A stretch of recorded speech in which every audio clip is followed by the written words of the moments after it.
డిగ్రీలు ఎక్కువ, కానీ తెలివి మాత్రం సున్నా. వేసుకోవడానికి కొత్త కొత్త మందులు, కానీ ఒంటి నిండా అనారోగ్యం. చంద్రుడిపైకి వెళ్ళిన మనిషి, కానీ పక్కింట్లో ఎవరున్నారనేది మాత్రం అస్సలు తెలియదు. జీతం మాత్రం మంచిగా వస్తుంది, కానీ మానసిక ప్రశాంతత మాత్రం అస్సలు ఉండదు. వేల మంది ఫేస్బుక్ ఫ్రెండ్స్, కానీ ఆప్తులు మాత్రం కరువు. మద్యం ఎక్కువ, మంచినీళ్లు తక్కువ. ఎంతోమంది మనుషులు, కానీ వాళ్ళల్లో మానవత్వం మాత్రం కరువు. చేతికి విలువైన గడియారాలు, కానీ ఎవరి దగ్గర సమయం లేదు. ఇదే నేటి సమాజం. నలుగురిని అదిరిస్తున్నాను, బెదిరిస్తున్నాను, నేను చాలా గొప్పవాడినని ఎన్నడూ విర్రవీగకు. ఆ నలుగురు మోస్తేనే కానీ నీ ఆఖరి ప్రయాణం సాగదన్న సంగతిని గుర్తుపెట్టుకో. మీ మధ్య బంధం బాగున్నప్పుడు అన్ని విషయాలు మీకు చెబుతారు. అదే బంధం చెడిపోయినప్పుడు నీ విషయాలు అందరికీ చెబుతారు. నీకు తోడుగా నేనున్నాను అని చెప్పే వారి మాటల్ని అస్సలు నమ్మకు. చివరికి నీ జీవితం కోసం నువ్వు చేయాల్సింది ఒంటరి పోరాటమే. జీవితంలో ఎవరూ ఊరికనే కఠినంగా మారిపోరు. కొన్ని బంధాలు, కొన్ని సంఘటనలు, కొన్ని బాధలు వారిని అలా మారేలా చేస్తాయి. ప్రశ్నిస్తే నువ్వు శత్రువు అవుతావేమో, అదే ప్రశ్నించకుండా మిగిలిపోతే నువ్వు బానిసవైపోతావు. గుర్తుపెట్టుకో, బానిసలాగా బ్రతకడం కంటే శత్రువులాగా ఉండటమే మంచిది. భయపడుతూ కూర్చుంటే ఈ సమాజంలో బ్రతకలేం. తప్పో ఒప్పో అడుగు ముందుకు వెయ్యాలి. గెలుపైతే ముందుకు నడిపిస్తుంది, అదే ఓటమైతే తర్వాత ఏం చేయాలో మనకు అర్థమవుతుంది. కొన్నిసార్లు నీ ప్రమేయం లేకుండానే నీ పైన నిందలు వస్తాయి.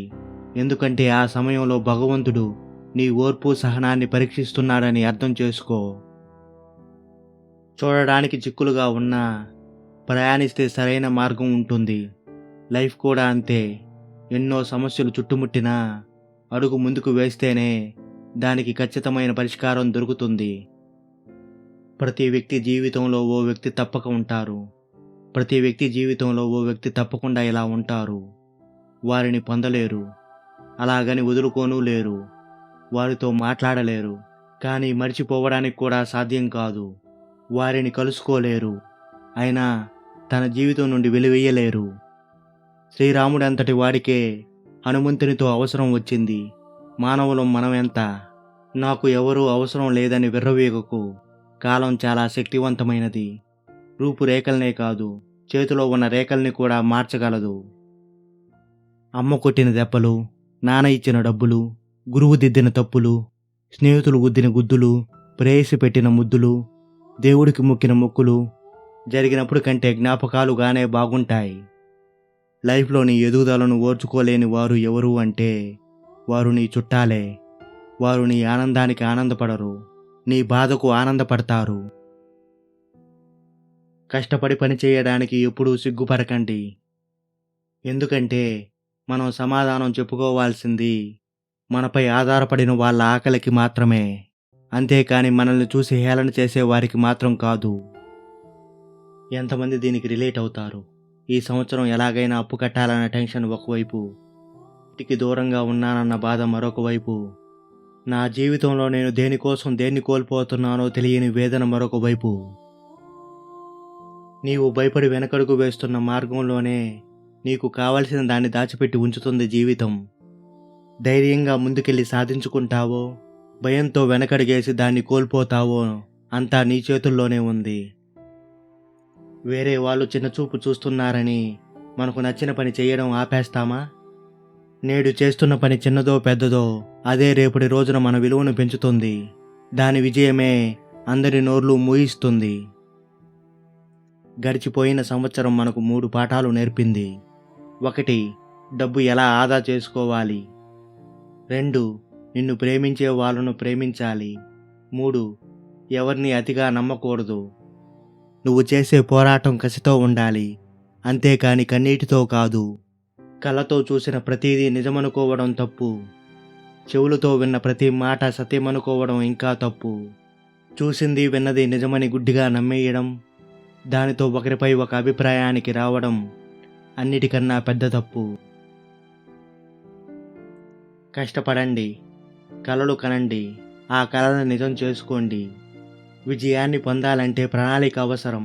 ఆ ప్రణాళికకు మీ కృషి తోడవ్వాలి. మీలో ఉన్న అర్థం పర్థం లేని భయాల్ని విడిచిపెట్టాలి.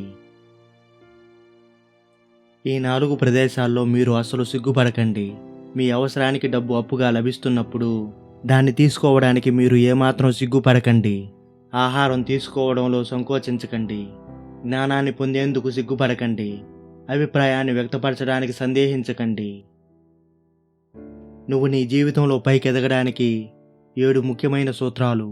మీ జీవితంలో నిరంతరం కష్టాల్ని తట్టుకునే శక్తిని పెంపొందించుకుంటూ ఉండండి.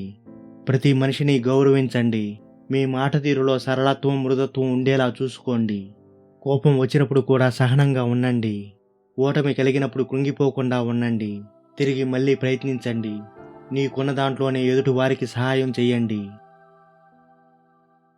ఓడిపోయిన ప్రతిసారి నువ్వు నీ గమ్యాన్ని మార్చుకుంటే నువ్వు ఎప్పటికీ గమ్యాన్ని చేరుకోలేవు. ఓడిపోయిన చోటే గెలుపుకు మార్గాలు దాగి ఉంటాయి. వాటిని గుర్తిస్తేనే విజయం మీ సొంతమవుతుంది. ఆనందకరమైన జీవితానికి 5 సూత్రాలు. 1. మనల్ని మనం ప్రేమించుకోవడం నేర్చుకోవాలి. 2. క్షమించే గుణాన్ని అలవర్చుకోవాలి. 3. మంచి చేసే గుణం ఉండాలి. 4. ఎవరికీ చెడు చేయాలనుకోకూడదు. 5. సానుకూలమైన దృక్పథాన్ని అలవాటు చేసుకోవాలి. ప్రతి ఉపాధ్యాయుడు ఒకప్పుడు విద్యార్థే. ప్రతి విజేత ఒకప్పుడు ఓడినవాడే. ప్రతి నిపుణుడు ఒకప్పుడు ప్రారంభికుడే. కానీ అందరూ దాటి వచ్చింది నేర్చుకోవడం అనే వారిదినే. మెరుగైన జీవన విధానానికి 8 సూత్రాలు. మెరుగైన జీవన విధానానికి 8 సూత్రాలు. మొద్దు నిద్ర వీడి ఉదయాన్నే త్వరగా నిద్రలేవండి. ఫలితాలపై కాదు, మీ ప్రయత్నాలపై దృష్టిని కేంద్రీకరించండి. ప్రతిరోజు ఒక కొత్త వ్యక్తితో సంభాషించండి. ఇతరుల తప్పులను మన్నించండి. కానీ మీ తప్పులపై కఠినంగా ఉంటూ వాటిని పునరావృతం చేయకండి. సవాళ్లను వెతుక్కుంటూ వెళ్ళండి.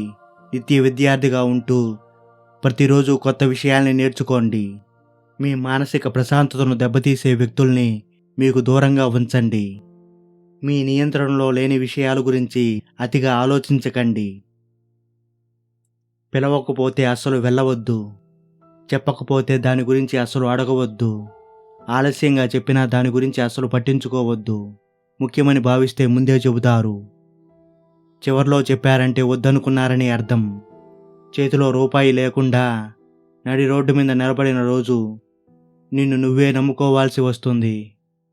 అసలైన జీవితం ఆ రోజే మొదలవుతుంది.